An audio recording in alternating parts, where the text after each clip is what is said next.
boy, oh boy, we've got a lot of cool bikes in the shop right now. We've got a Rebel 1100, we've got an RS 660, and we've got a Triumph Trident. We've got so many bikes in the shop that we're putting the Noob back in Yammie Noob, and you better believe we're going to be striking while the iron is hot and giving you all the new motorcycle content you crave. And seeing how we just revealed the Triumph Trident, let's take a deeper look at the bike because you might not realize that it's technically a neo-retro bike or a re-release or a redesign or whatever you might want to call it. That's right, we're going to be giving you the full So You Want a Blank Bike job, talking about where it's been, where it is, and where it's going.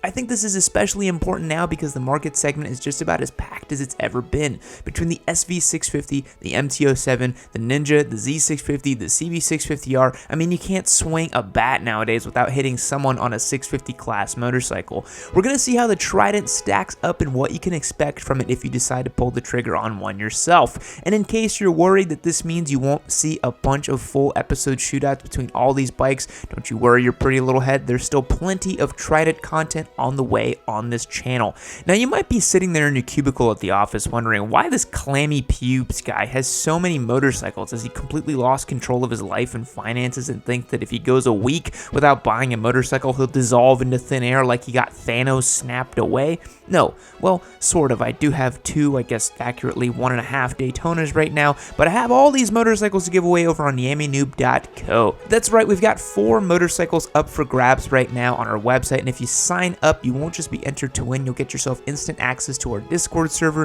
which is like a bike night that never ends. If you're too cool to hang out with me on the server, then I suppose you could always head over to YammieNoobMerch.com and get your entries over there, where every dollar you spend is an entry to win.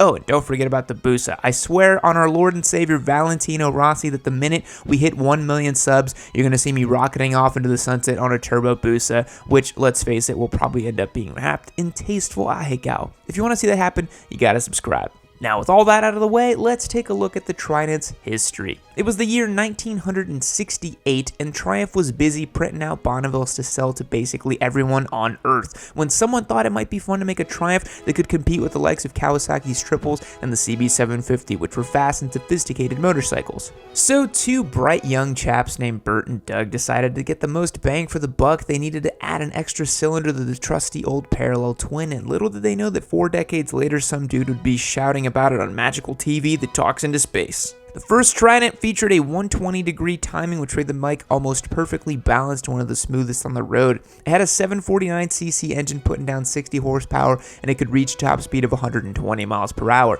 Fun fact, this engine was the first made in the Birmingham Small Arms Company factory, and it went into the original Rocket 3, and both bikes were designed to be high-performance roadsters, but unfortunately they were playing with the big dogs, and the CB750 just sat on the Trident and smushed it into submission.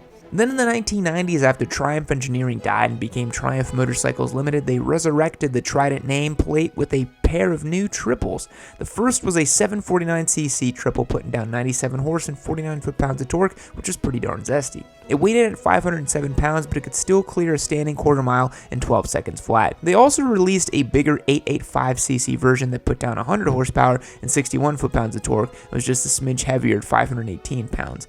It was a little quicker too, clearing the standing quarter mile in 11.5 seconds. The 900 and 750 bikes were a bit of an oddity since there wasn't much technologically different between the two, and one wasn't significantly faster or cheaper, but hey, if you have 2 versions, then you can have your guy at the dealership upselling people on the bigger, more macho bike, I suppose.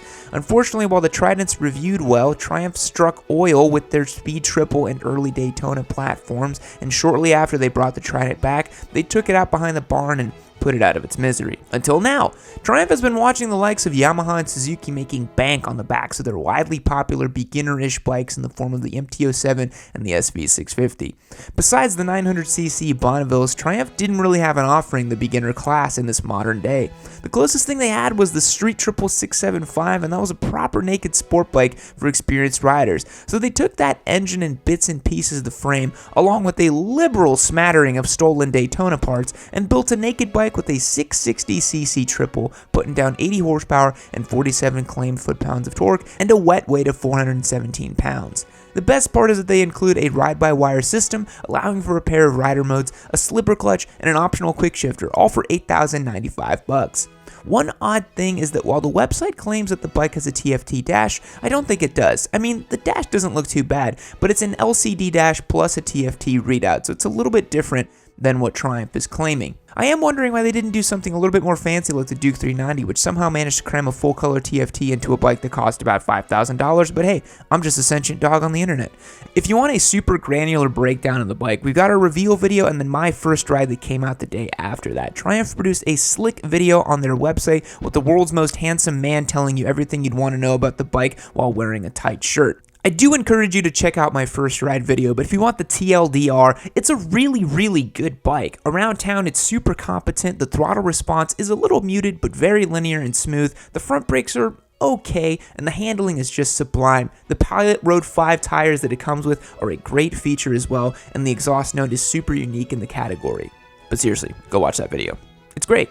Before we move on too far, I do want to address a couple things I've seen people saying about the Trident. First of all, yes, you can get a restricted version if you're in a country with sensible motorcycle licensing laws and have that restrictor removed once you get your full license. And secondly, no, you cannot make the Trident 660 into a street triple. I've seen a few people saying that because the bike is based on the 675 that you could put a tune and exhaust and a few other bits and bobs and have it making the same kind of power as the street triple, but no, you really can't. It's got its own engine setup, its own airbox, completely different cams, it's a completely different platform, the stroke is different, and despite being derived from those bikes, it's not the same thing. Also, if you want a street triple, you should just go get a street triple. I mean, it's not like they suddenly stopped making them. Why would you spend all the time and effort trying to get a bike like this to go faster? Anyways, let's take a look at how the Trident stacks up to his Japanese rivals, and we'll start with perhaps the bike the Triumph is aping at the hardest, the MT-07. For 2021, the level 689cc parallel twin is getting some modest updates, seeing new throttle maps that should even out some of the jerky on-off throttle feel, but it's going to be putting down the same power at 74 horse and 50 foot-pounds of torque. The spec sheet simps might be out there quick to call it in for the favor of the Trident, but the MT-07 is pretty darn cheap at $7,699. However, the Trident includes things like rider modes and optional quick shifters, Showa suspension, and it makes the Trident a very tough competitor. One thing the new MT-07 is, in my opinion, has a better dashboard. Sure, it's still just an LCD, but given how basic the one on the Trident looks, the splash of color on the MT-07 makes it look a little bit nicer. In terms of looks, however, the Trident has the MT-07 beat handily. It's a handsome motorcycle with all the fit and finish you'd expect from the Triumph, and the MT-07 is still a bit of a cheap plastic fueling bike that feels a bit like an everyday beginner bike. I'm not ready to pass judgment on this one yet. I really want to ride these two back to back before saying one way or another, but given my limited experience firsthand with the Trident so far, I am leaning a little bit towards the Trident, but I do remember how punchy and fun the MT-07 is. Time will tell.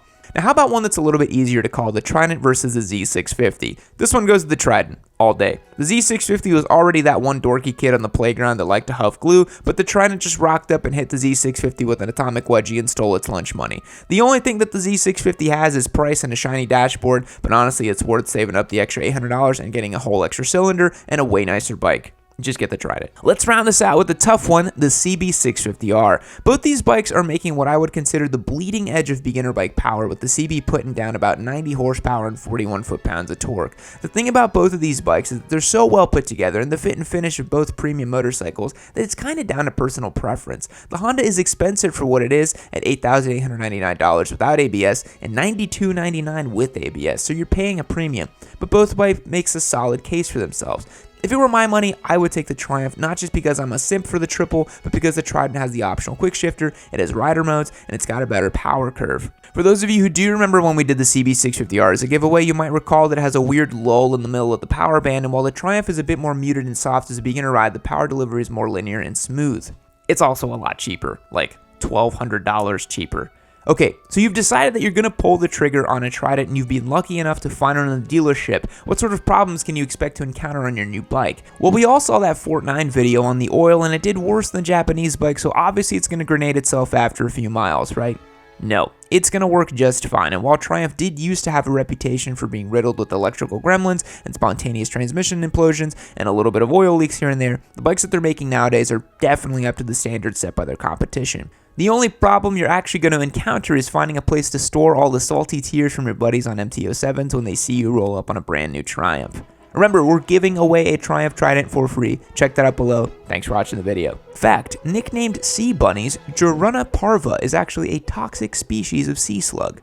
Goodbye. Oh, hey, you're still here. I can't believe you made it to the end of the video. Not many people do. Just for you, I have a little treat. Hit this link over here. Check out the next video on the Yammie Noob catalog. What's going to happen in it? I don't really know. Maybe there's a boost in it. Maybe there's some cool wheelies. Maybe there's some fun memes. Probably. Who can say?